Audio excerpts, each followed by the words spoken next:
الكريم الأمين، ونحن على ذلك لمن الشاهدين والشاكرين، والحمد لله رب العالمين. مولاي صل وسلم دائما أبدا على حبيبك خير الخلق كلهم. يا رب بالمصطفى بلغ مقاصدنا واغفر لنا ما مضى يا واسع الكرم. الہی بحق بنی فاطمہ کہ بر قول ایمان کنی خاتمہ، اگر دعوت امرد کنی ور قبول، منو دست دامان آل رسول. الہی تو آسان کنی مشکلات، طفیل محمد علیہ الصلاة. یا رسول اللہ انظر حالنا، یا حبیب اللہ اسمع قالنا، اننا فی بحر ہم مغرق، خذ یدی ساحل لنا اشکالنا.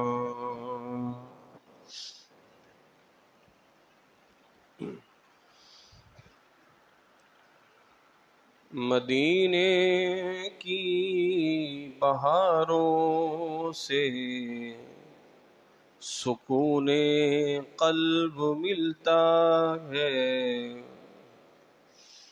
مدینے کی بہاروں سے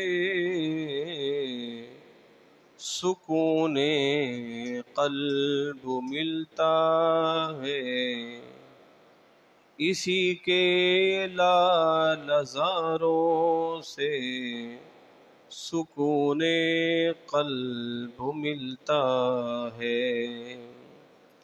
وہ مکہ ہو مدینہ ہو، وہ مکہ ہو مدینہ ہو، کہ شہر قدس کی گلیاں عقیدت کے دیاروں سے سکون قلب ملتا ہے. مدینے کی بہاروں سے سکون قلب ملتا ہے. مدینے کے سوا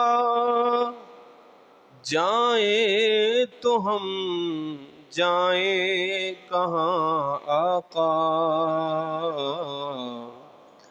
مدینے کے سوا جائیں تو ہم جائیں کہاں آقا، مدینہ ہے ہمارے واسطے دار الامان آقا، مدینہ ہے ہمارے واسطے دار الامان آقا. اگر محمود کچھ دن اور بھی طیبہ نہیں پہنچا،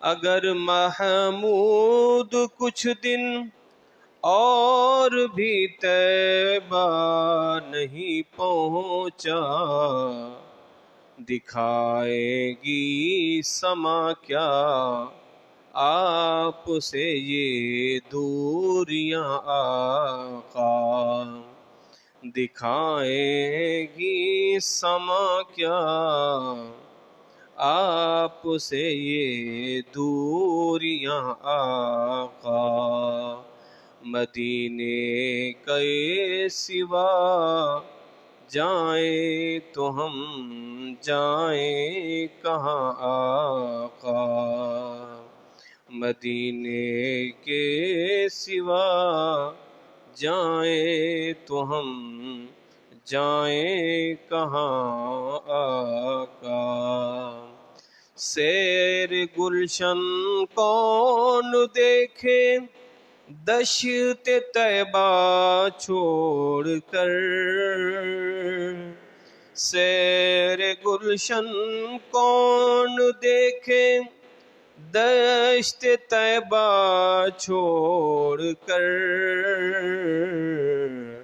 سوئے جنت کون جائے در تمہارا چھوڑ کر، سوئے جنت کون جائے در تمہارا چھوڑ کر، اور ایسے جلوے پر کروں میں لاکھوں حوروں کو نثار، ایسے جلوے پر کروں میں لاکھوں حوروں کو نثار، کیا غرض کیوں جاؤں جنت کو مدینہ چھوڑ کر، اور مر کے جیتے ہیں جو ان کے در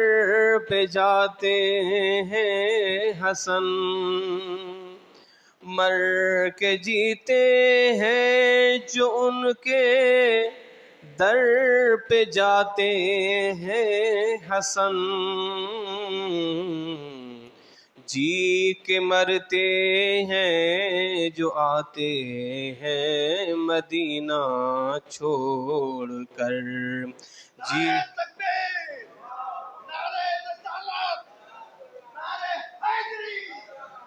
جی کے مرتے ہیں جو آتے ہیں مدینہ چھوڑ کر، سیر گلشن کون دیکھے دشت طیبہ چھوڑ کر، سیر گلشن کون دیکھے دشت طیبہ چھوڑ کر، سیر گلشن کون دیکھے دشت طیبہ چھوڑ کر، دوست تو یہ دعا رات دن مانگ لو، دوست تو یہ رات دن بھر یہ دعا کو مانگ لو، مدینے والے کی گلی میں اپنا گھر تم مانگ لو، مدینے والے کی گلی میں اپنا گھر تم مانگ لو، پھر کرو تم جانب طیبہ کی سفر، پھر کرو تم جانب طیبہ کی سفر، اپنے اللہ سے تم رختے سفر بھی مانگ لو، سبز گنبد کے سائے میں ہم سب رہیں،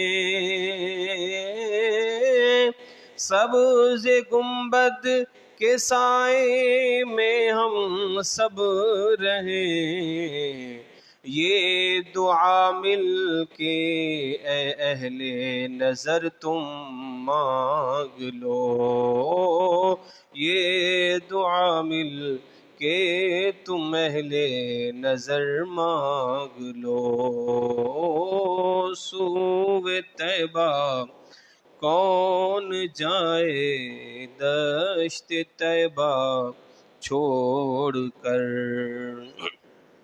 مولانا حسن رضا خان علیہ رحمہ اعلیٰ حضرت کے چھوٹے بھائی ہیں، آپ کیا خوب فرماتے ہیں، عجب رنگ پر ہے بہار مدینہ، عجب رنگ پر ہے بہار مدینہ، کہ سب جنتیں ہیں نثار مدینہ، ملک لگاتے ہیں آنکھوں میں اپنی، شب و روز خاک مزار مدینہ، رہیں ان کے جلوے بسیں ان کے جلوے، میرا دل بنے یادگار مدینہ، میری خاک یا رب نہ برباد جائے، میری خاک یا رب نہ برباد جائے، پس مرگ کر دے غبار مدینہ، شرف جن سے حاصل ہوا انبیاء کو، وہی ہے حسن افتخار مدینہ، وہی ہے حسن افتخار مدینہ، نبی کا آستاں ہو، نبی کا آستاں ہو، اور میرا سر ہو تو کیا کہنے، نبی کا آستاں ہو اور میرا سر ہو تو کیا کہنے، دم آخر اگر ایسا مقدر ہو تو کیا کہنے، دم آخر ایسا مقدر ہو تو کیا کہنے، کسی پتھر کے نیچے میری تربت ہو مدینے میں، کسی پتھر کے نیچے میری تربت ہو مدینے میں، کے در کا پتھر ہو تو کیا کہنے، وہ پتھر بھی انہی کے در کے پتھر ہو تو کیا کہنے۔ حمد و ثنا کے بعد اصل میں یہ جو ابھی سیزن ہے نا، یہ حاجی حضرات جو ہے وہ حج کر کے مدینے کو جا رہے ہیں، تو ہر سال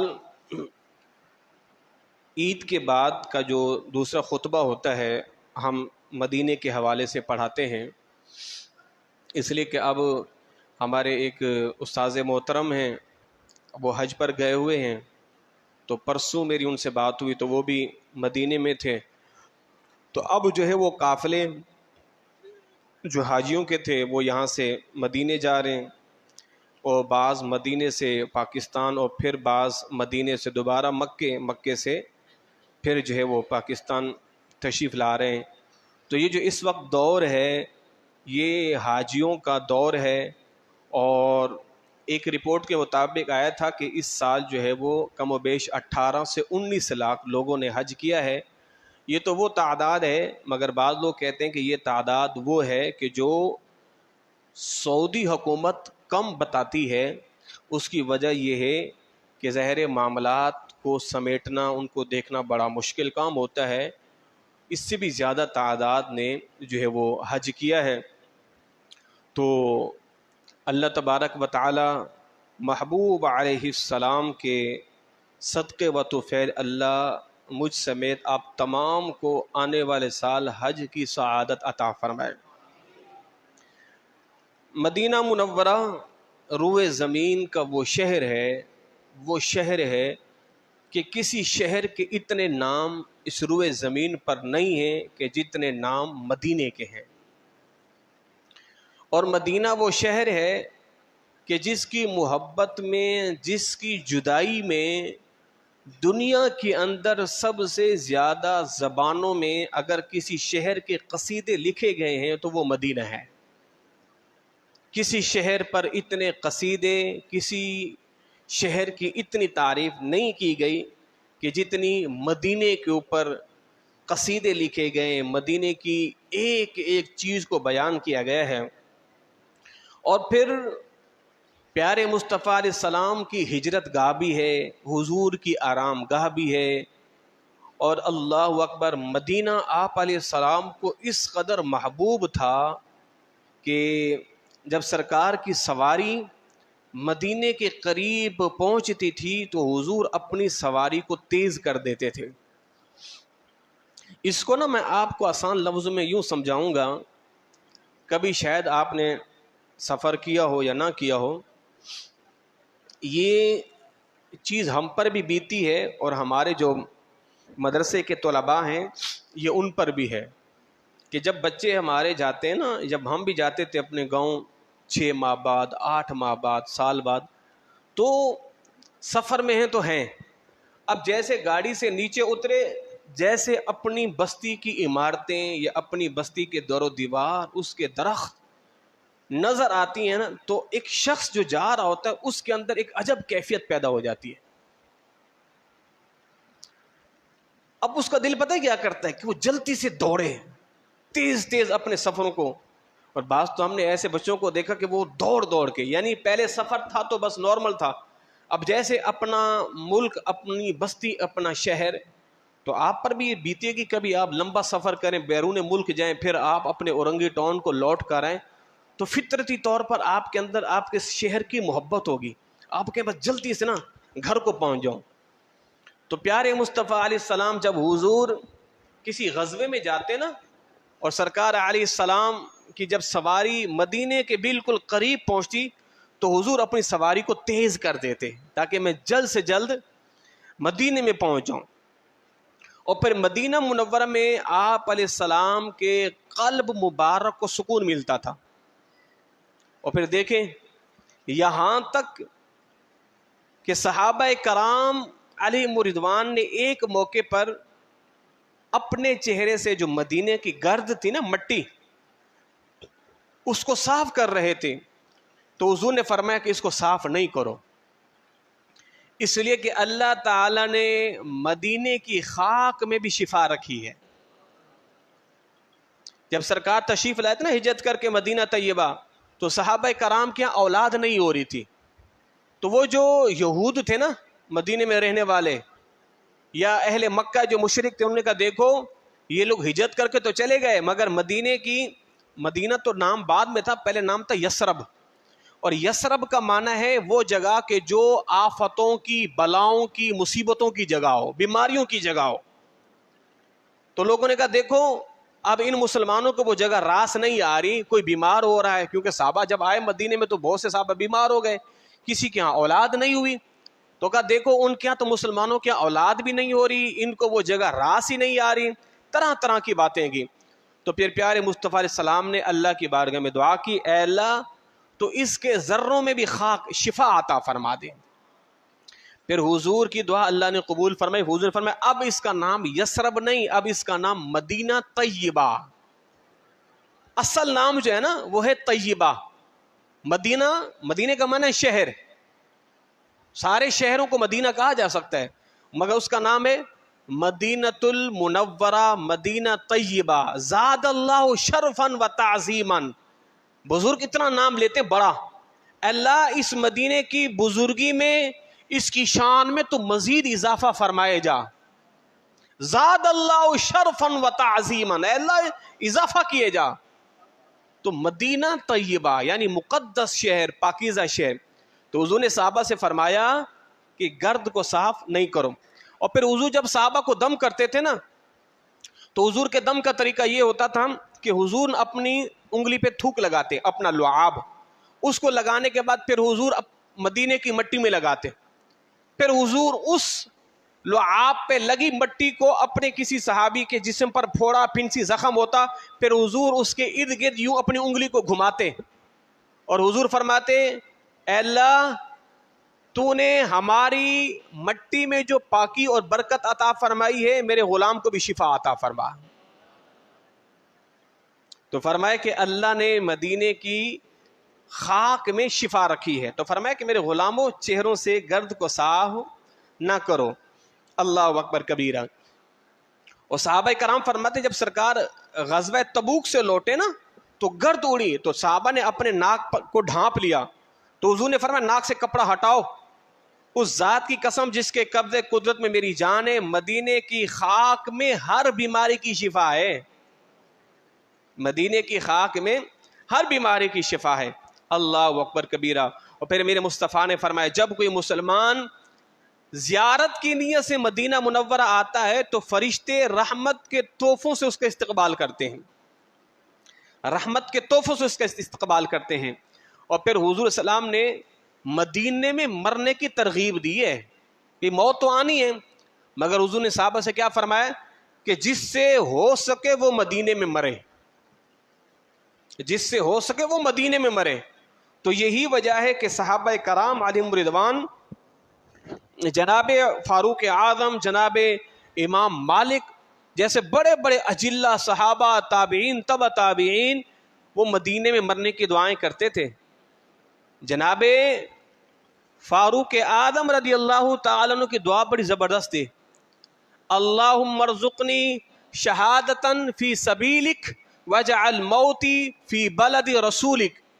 جناب عمر یہ دعا کیا کرتے تھے, اے اللہ مجھے اپنی راہ میں شہادت دے اور شہادت بھی مدینہ طیبہ میں دے. تو آپ کی بیٹی حضرت حفصہ نے کہا کہ ابا جان یہ کیسے ممکن ہے؟ بھائی اس لیے کہ مدینے میں شہادت, مدینہ تو اسلامی ریاست ہے, یہاں بھلا آپ کو کون شہید کرے گا؟ یہاں آپ کو کون شہید کرے گا؟ یہ تو مدینہ ہے اور آپ امیر المؤمنین ہیں, بھلا مدینے میں شہادت. چلے یہ بات سمجھ آتی ہے کہ آپ اللہ کی راہ میں جائیں, جہاد کریں, جہاد میں اللہ آپ کو شہادت دے, اور آپ دعا کر رہے ہیں کہ اللہ مجھے شہادت دے وہ بھی مدینے میں, تو یہ کیسے؟ تو پھر اللہ تعالیٰ نے جناب عمر کی دعا کو قبول فرمایا. اور جب آپ نماز فجر کے لیے مصلی پہ تھے اور اس ابو لؤلؤ فیروز مجوسی نے حالت نماز میں آپ کو شہید کیا, تو وہ جو آپ دعا مانگا کرتے اے اللہ اپنی راہ میں موت دے اور دے بھی مدینے میں, تو آپ نے فرمایا کہ اللہ نے میرے بابا جان کی دعا کو قبول فرما لیا ہے. اللہم ارزقنی شہادتاً فی سبیلک واجعل موتی فی بلد رسولک. تو جناب عمر رضی اللہ تعالیٰ نے فرمایا اللہ مجھے موت دے وہ بھی مدینے میں اور دے بھی اپنی راہ میں. اللہ کے حضور سر بسجود تھے, پروردگار نے شہادت والی موت عطا فرما دیے. اللہ اکبر کبیرہ. اور پھر سرکار علیہ السلام کی ترغیبوں میں سے دیکھیں, یہ کہا گیا کہ مرنے والے کی سرکار مدینہ شفاعت فرمائیں گے. جو مدینے میں مرے گا حضور اس کی شفاعت فرمائیں گے, اور جو وضو کر کے آئے مسجد نبوی میں نماز ادا کرے اللہ اسے حج کا ثواب عطا فرمائے گا. یاد رکھنا یہ تو حاجی حضرات نے حج کر لیا ہے, اب حج کی قبولیت در مصطفیٰ پہ ملے گی. قرآن نے کہا نا وَلَوْ أَنَّهُمْ إِذْ ظَلَمُوا أَنفُسَهُمْ جَاءُوكَ فَاسْتَغْفَرُوا اللَّهَ. اے لوگو جب اپنی جان پر ظلم کر بیٹھو نا تو میرے نبی کی بارگاہ میں آ جاؤ, پھر میرے نبی کی بارگاہ میں آ کے تم بھی اللہ سے استغفار کرو اپنے لیے, اور میرا نبی بھی تمہارے لیے اللہ سے استغفار کرے گا. لَوَجَدُوا اللَّهَ تَوَّابًا رَحِيمًا, پھر تم اللہ کو بخشنے والا, توبہ قبول کرنے والا پاؤ گے. آپ علیہ السلام کے وصال کے بعد ایک شخص آیا اور وہ حضور کی قبر انور پر آ کے یوں لیٹ گیا اور وہ رو رہا ہے, کہہ رہے ہائے میرے لیے ہلاکت, میری ہلاکت. کہ میں نے تو وہ قرآن کی آیت کو سنا تھا اگر اپنی جانوں پہ ظلم کر بیٹھو, تو یہاں ظلم سے مراد کیا ہے؟ اگر تم سے کوئی گناہ ہو گیا ہے, تم کوئی گناہ کر بیٹھے ہو تو میرے نبی کی بارگاہ میں آؤ. اب دیکھیں, اب جو لوگ یہ کہتے ہیں اس نبی سے ملتا ہی کیا ہے, وہ نبی دیتا ہی کیا ہے, معاذ اللہ ثم معاذ اللہ. اور یہاں اللہ کیا کہہ رہے, اپنی جانوں پہ اگر تم نے ظلم کیا ہے آؤ میرے نبی کی بارگاہ میں. اے اللہ مانگنا تو تجھی سے ہے نا, کوئی شرق و غرب شمال و جنوب کہیں پر بھی بیٹھ کے مانگ لے, دینے والا تو ہی ہے. تو اپنے نبی کے در کا پتہ کیوں بتا رہا ہے؟ تو علماء کرام فرماتے ہیں کہ تمہارا رب سے مانگنا اور ہے اور اس نبی کا تمہارے لیے مانگنا اور ہے. ممکن ہے رب تمہیں دعا قبول کرے یا نہ کرے, مگر جب پیارے مصطفیٰ کی زبان مبارک تمہارے لیے جنبش کرے گی تو مالک اپنے محبوب کی دعا کو خالی نہیں لوٹائے گا۔ تو ایک شخص آ گیا حضور کی قبر پہ لیٹ کے رو رہا ہے، کہہ رہے ہائے میری ہلاکت، میں نے تو سن رکھا تھا کہ جو اپنی جانوں پر ظلم کر بیٹھے وہ نبی کی بارگاہ میں، وہ تو دنیا سے چلے گئے، وہ تو دنیا سے چلے گئے ہیں۔ اتنے میں جناب عریج المرتضی مولا کائنات شیر خدا کرم اللہ تعالی وجہہ الکریم تشریف لائے، اور آپ نے اس سے کہا او میرے بھائی تو پریشان نہ ہو، پیارے مصطفیٰ میرے خواب میں آئے ہیں اور مجھ سے کہا اے علی اس سے کہہ دو اللہ نے تمہاری بخشش فرما دی ہے، اللہ نے تمہاری بخشش فرما دی ہے۔ تو جب ہی میرے امام عشق و محبت فرماتے ہیں مجرم بلائے آئے ہیں جاؤ کا ہے گواہ، اور پھر رد ہو کب شان کریموں کے در کی ہے۔ جب حضور کی بارگاہ میں آ گئے تو یقیناً اللہ تبارک و تعالیٰ کو بخشنے والا، توبہ قبول کرنے والا اور رحم کرنے والا پاؤ گے۔ اللہ اکبر۔ اور پھر دیکھیں، اور آپ صلی اللہ علیہ وسلم فرمایا کہ حضور کا جو حجرہ مبارک تھا اور حضور کا جو منبر مبارک، اس کے درمیان جو جگہ ہے حضور نے کیا فرمایا؟ روضۃ من ریاض الجنہ، فرمایا کہ یہ جو جگہ ہے یہ جنت کے باغیچوں میں سے ایک باغیچہ ہے، جنت کے ٹکڑوں میں سے ایک ٹکڑا ہے۔ تو یہی وجہ ہے کہ آج ہر شخص در مصطفیٰ پہ جانے والا اس کی یہ خواہش ضرور ہوتی ہے حجر اسود کو بوسہ ملے یا نہ ملے، حجر اسود کو بوسہ ملے یا نہ ملے، اس کا تو متبادل ہے بھائی۔ حکم تو یہ کہ جب بھی طواف کرنے والا شخص قریب ہو تو حجر اسود کو بوسہ دے کے پھر دوسرا چکر مکمل کرے۔ اگر بھیڑ ہے، رش ہے، موقع نہیں مل رہا تو وہاں پر دھکم دھکی نہیں کرنا، وہاں پر جناب وہ مشقتیں نہیں کرنی، یہ منع ہے، کیونکہ مسلمانوں کو کیا ملے گی؟ اذیت۔ آپ دیکھیں وہ جو لوگ یوں کر کے جا رہے ہوتے، جناب اس کو دھکا یوں دیا یوں دیا، اور خواتین بھی بعض دفعہ ان کے گلوں میں دوپٹے پھنس جاتے ہیں، موت کا سبب بن جاتا ہے، اس سے منع کیا گیا ہے۔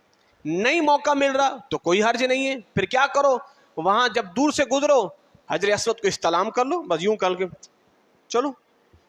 نہیں موقع مل رہا تو کوئی حرج نہیں ہے، ضروری تو نہیں ہے کہ آپ نے بس لوگوں کو اذیتیں دے کے وہاں پہنچنا ہے۔ آپ دیکھیں وہ لوگوں کے کندھوں کو پھلانگ کر کندھوں کے اوپر، اور پھر جو کر لیتا ہے حجر اسود کو بوسہ دے دیتا ہے، پھر وہ واپس تو نہیں آ سکتا، پھر اس کو واپس کیسے بھیجا جاتا ہے؟ لوگ اس کو اپنے ہاتھوں پہ اٹھا کے یوں پھینکتے پھینکتے پیچھے پھینکتے ہیں۔ تو بہرحال مگر جو در مصطفیٰ پہ جاتا ہے اس کی یہ خواہش ضرور ہوتی ہے کہ وہ جیسے کیسے کر کے ریاض الجنہ، وہ جو جنت کا باغیچہ ہے، جنت کا ٹکڑا ہے، وہاں پر وہ 2 رکعت نماز نفل حصول برکت کے لیے ضرور پڑھے۔ یہ تو اب جناب عالی یہ سعودی حکومت نے ایک نظام بنا دیا ہے، وہ ٹوکن لینا پڑتا ہے ابھی، کہ اب جو بھی شخص جاتا ہے غالباً اس کو یا تو پورے عمر میں ایک ہی دفعہ ریاض الجنہ میں نماز پڑھنے کا موقع ملتا ہے، اور بعض کہتے ہیں ہفتے میں، بعض کہتے ہیں نہیں کہ جگاڑ وغیرہ ہو جاتا ہے۔ تو پہلے جو نظام تھا نا اس میں دروازہ کھلتا اور جس کو جگہ نصیب ہو جاتی، تو کتنی وہ سعادتوں والی برکتوں والی جگہ ہے۔ اب آپ دیکھیں مسجد نبوی تو بڑی وسیع ہے، مگر ریاض الجنہ کا وہ خوبصورت باغیچہ، نہ جانے یہاں میرے مصطفیٰ بیٹھے ہوں گے، یہاں بیٹھے ہوں گے، یہاں بیٹھے ہوں گے، یہاں بیٹھے ہوں گے۔ صحابہ کرام تو حضور کی ایک ایک چیز کو تلاش کیا کرتے تھے۔ جناب عثمان غنی رضی اللہ تعالیٰ نے ایک دفعہ وضو کیا نماز کا، وضو کروانے کے بعد وہیں پر آپ نے کھانا منگوایا اور وہیں بیٹھ کے آپ نے کھانا تناول فرمایا۔ تو آپ نے پھر فرمایا لوگوں سے پوچھو گے نہیں میں نے یہاں کیوں بیٹھ کے کھانا کھایا؟ فرمایا بتلائیے، کہا کہ ایک دفعہ حضور نے یہی وضو کیا تھا اور حضور نے یہاں بیٹھ کے کھانا بھی تناول فرمایا تھا۔ اور ایک دفعہ جناب عثمان غنی درخت کے پتوں کو ہلایا اور پھر فرمایا پوچھو گے نہیں میں نے کیوں کیا؟ کہا آپ بتلائیے۔ فرمایا کہ اسی طرح حضور نے بھی درخت کے پتوں کو ہلایا تھا اور پھر حضور نے مجھ سے کہا تھا پوچھو گے نہیں میں نے ایسے کیوں کیا ہے؟ میں نے کہا حضور آپ بتلائیے۔ فرمایا کہ اے میرے غلام، جو بندہ اللہ تعالیٰ کی رضا کے لیے نماز پنجگانہ دن میں 5 مرتبہ پڑھتا ہے تو جس طرح پت جھڑ کے موسم میں درختوں کے پتے گرتے ہیں، اللہ اس کے گناہوں کو بھی یوں ہی گرا دیتا ہے، اللہ اس کے گناہوں کو بھی یوں ہی گرا دیتا ہے۔ اللہ اکبر کبیرہ۔ تو یہ ایک سعادت ہے۔ اور پھر دوسری سعادت کیا ہے کہ آپ جب در مصطفیٰ پہ حاضر ہوئے اور حضور کی جالیوں کے سامنے آپ آئے اور اس وقت آپ ایک ایسی جگہ پر کھڑے ہیں کہ جہاں پر آپ کے ساتھ چند آپ کے مسلمان بھائی تو ہیں ہی ہیں، مگر آپ کے ساتھ اللہ تعالیٰ کے 70,000 فرشتے بھی کھڑے ہو کے اللہ کے حضور پہ درود پڑھ رہے ہیں۔ یعنی آپ 70,000 فرشتوں کے جرمٹ میں کھڑے ہو کر، اور فرشتے تو اپنے انداز میں حضور پر درود و سلام پڑھ رہے ہوں گے، اور آپ ان 70,000 فرشتوں کے جرمٹ میں کھڑے ہو کے، اور آپ بھی دل میں کہہ رہے ہیں الصلاۃ والسلام علیک یا رسول اللہ، الصلاۃ والسلام علیک یا حبیب اللہ۔ تو وہ مقدس جگہ، اور پھر وہ جگہ کہ جہاں پر پیارے مصطفیٰ کا جسم اطہر زمین کے جس حصے سے لگا ہوا ہے، زمین کا وہ حصہ خانہ کعبہ سے بیت المعمور جو فرشتوں کا قبلہ ہے، یہاں تک کہ عرش و کرسی جنت سے بھی افضل ہے کہ جس جگہ پر میرے مصطفیٰ کا جسم اطہر لگا ہوا ہے۔ عرش سے بھی افضل وہ جگہ ہے، عرش سے بھی افضل وہ جگہ ہے کہ جہاں پر حضور کا جسم اطہر ہے۔ اللہ اکبر۔ اور پھر جب سرکار نے فرمایا کہ جس سے ہو سکے وہ مدینے میں مرے، مدینہ چھوڑ کر نہیں جائے، اس لیے کہ حضور نے فرمایا کہ کل بروز قیامت ایمان ایسے سمٹ جائے گا مدینے میں کہ جس طرح سانپ اپنے بل میں گھس جاتا ہے نا، تو پوری دنیا سے ایمان سمٹتے سمٹتے مدینے میں یوں سمٹ جائے گا۔ یعنی اس وقت ایمان اسلام کہیں نہیں ہوگا ماں سوائے مدینہ طیبہ کے، اور دجال پوری دنیا کی سیر کرے گا، پوری دنیا کی، سوائے مکہ اور مدینہ المنورہ کے۔ دجال یہاں نہیں جا سکے گا۔ اب جیسے قریب جائے گا دجال ایسے پگھلے گا مدینے کی مقدس خوشبو سے کہ جس طرح نمک پانی میں پگھلتا ہے۔ تو مدینے میں مرنے والے کے لیے خوش نصیبی کیا ہے؟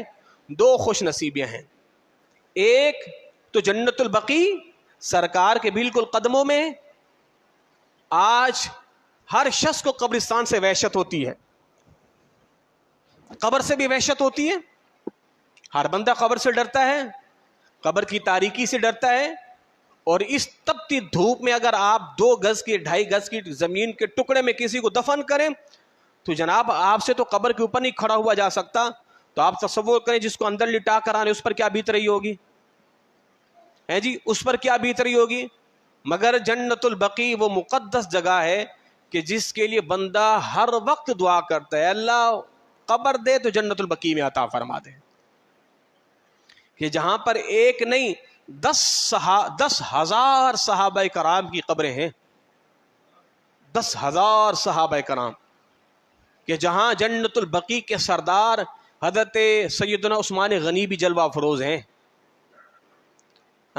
جہاں حضور کی بیٹی، حضور کی لخت جگر سیدہ طیبہ خاتون جنت پاک بھی ہیں، حضور کے صاحبزادے حضرت ابراہیم حضرت قاسم بھی جلوہ افروز ہیں، 10,000 صحابہ کرام۔ اب اندازہ لگائیں جو شخص جنت البقیع میں جس کو جگہ مل گئی، جب وہاں سے اٹھ کر آئے گا تو 10,000 صحابہ کرام کے لشکر میں وہ محشر کے میدان میں جمع ہوگا، تو کتنی خوش نصیبی ہے اس کی کہ 10,000 صحابہ کے جھرمٹ میں وہ قبروں سے نکلے گا۔ اللہ اکبر کبیرہ۔ تو مدینے میں مرنے والا ایک شخص تو دجال کے فتنے سے محفوظ رہ گیا۔ ہم جیتے جی اگر دجال کے فتنے سے محفوظ رہ گئے یہ اللہ کا کرم ہے، اس کا فضل ہے، مگر مرنے کے بعد بھی دجال کا فتنہ ہم تک پہنچے گا۔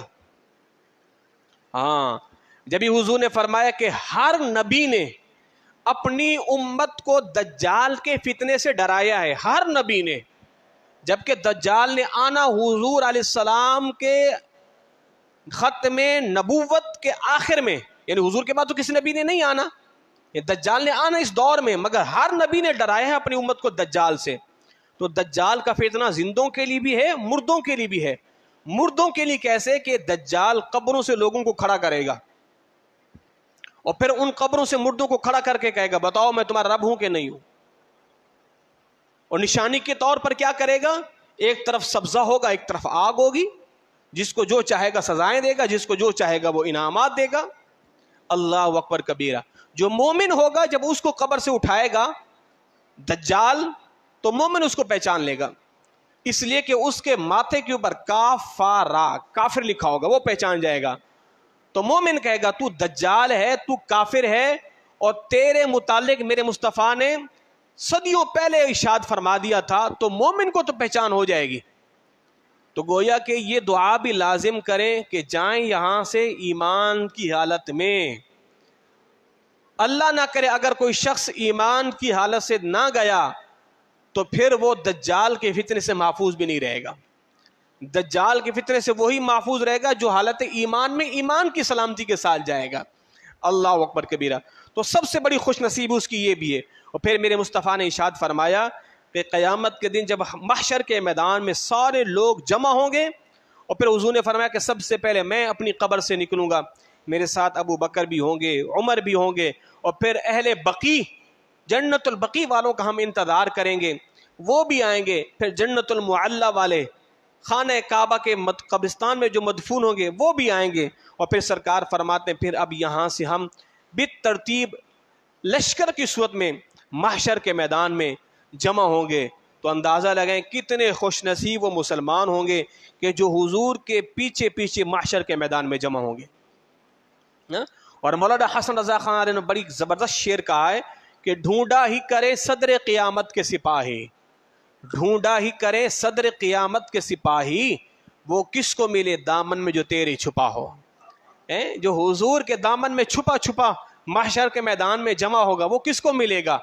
جو سرکار کے قدموں سے لپٹ جائے گا، سرکار مجھے ان فرشتوں سے بچائیے، مجھے یہ کھینچ کے لے کے جا رہے ہیں۔ تو اس پر میرے امام نے پورا ایک کلام بھی لکھا ہے کہ جب فرشتے اپنے کچھ حضور کے امتیوں کو لینے کے لیے آئیں گے اور پھر سرکار فرمائیں کہاں لے کے جا رہے ہو، تو فرشتے کہیں گے اللہ کا حکم ہے، اللہ کا حکم ہے۔ پھر حضور فرمائیں گے ٹھہرو، میں رب کی بارگاہ میں ہم کلام ہوتا ہوں، میں اپنے رب سے عرض کرتا ہوں، اور پھر سرکار اپنے رب کے حضور عرض گزار ہوں گے، کہیں گے اے میرے کریم، اے میرے رحیم رب، یہ میرا امتی ہے، یہ میرا غلام ہے، تو اس کی بخشے فرما دے۔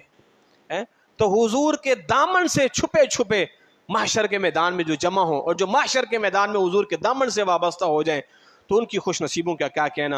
اور سب سے بڑی خوش نصیبی مدینہ طیبہ میں جانے والوں کی کیا ہے؟ حضور نے فرمایا من زار قبری وجبت لہ شفاعتی، کہ جس نے میری قبر انور کی زیارت کی، مجھ محمد کی شفاعت اس پر واجب ہو گئی ہے، میری شفاعت اس پر واجب ہو گئی ہے۔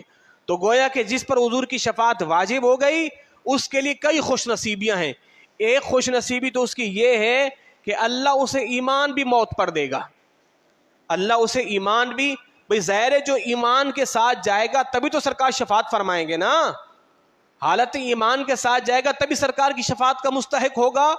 تو حضور کی قبر انور کی زیارت کرنے والے کو ایک انعام اللہ نے یہ دیا، گویا کہ سرکار کی قبر انور کی زیارت کے صدقے اللہ نے اسے ایمان پر موت کی سند بھی عطا فرما دی، اور دوسری سند یہ کہ پیارے مصطفیٰ نے اسے اپنی شفاعت کی خوشخبری بھی سنا دی ہے، اپنی شفاعت کی خوشخبری بھی سنا دی ہے۔ تو اللہ تبارک و تعالی ان حجاج کی در مصطفیٰ پہ حاضری کو اپنی بارگاہ میں قبول و منظور فرمائے۔ تو ہم ہر سال اس جمعے کو ان حجاج کرام کو خراج عقیدت، خراج تحسین پیش کرتے ہیں کہ جو حج کے جملہ ارکان سے فارغ ہو کر در مصطفیٰ پہ جاتے ہیں اور حضور کی بارگاہ میں صلاۃ و سلام عرض کرتے ہیں، اور حضور کی بارگاہ میں استغاثہ، استعانت سرکار سے اپنی حاجتوں کو پورا کرواتے ہیں۔ اللہ تبارک و تعالی ان حجاج کے حجوں کو اپنی بارگاہ میں قبول اور منظور فرمائے۔ وما علی الا البلاغ المبین۔